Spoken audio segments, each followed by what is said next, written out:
Dalam dunia yang semakin sibuk, kadang-kala kita terlupa bahawa perkara yang paling berharga bukanlah harta, tetapi kemanusiaan. Hari ini, kita akan melihat bagaimana perkara kecil mampu memberi kesan yang besar kepada kehidupan orang lain.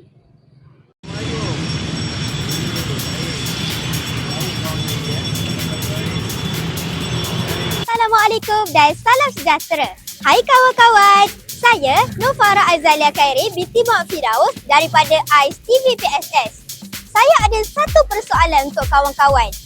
Kawan-kawan rasakan nilai kemanusiaan masih wujud tak dalam masyarakat kini? Nak tahu jawapan? Mari kita saksikan video ini. Saya rasa masih ada. Kadang-kadang orang terlalu sibuk. Ramai yang buat tak tahu. Benarkah begitu?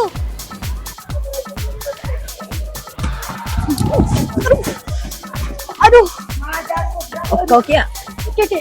Aduh. Terima kasih. Sama. Apa ni? Tak menarik lah. Bunyi apa?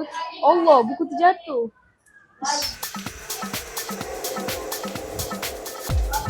Ais.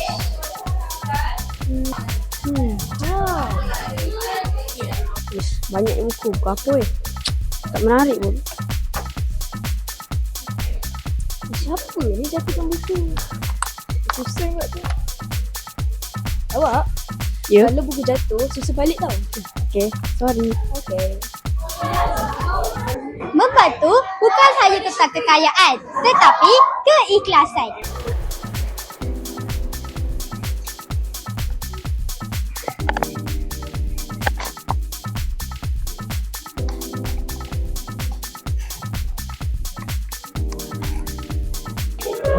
Menghormati bukan sekadar melihat pangkat, tetapi melihat setiap insan.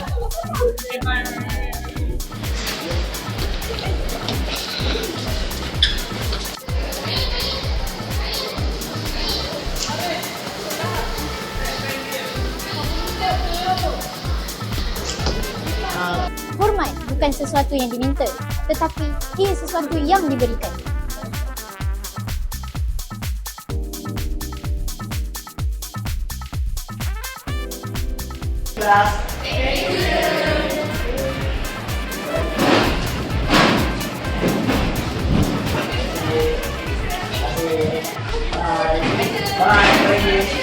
Assalamualaikum, saya Maisarah, wartawan TVPSS pada hari ini. Saya ada beberapa soalan, tapi sebelum tu, boleh akak perkenalkan diri? Boleh? Saya Nur Aisyah binti Muhammad Isri dari 5 Maju. Sebagai seorang pelajar, bagaimanakah cara akak tunjukkan sikap hormat kepada guru atau warga sekolah semasa berada di sekolah?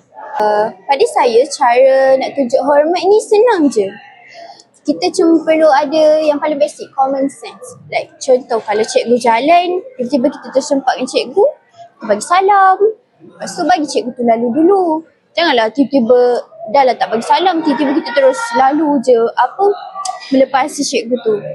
Lepas tu, hormat ni tak semestinya dengan individu je. Dengan persekitaran pun kita kena hormat.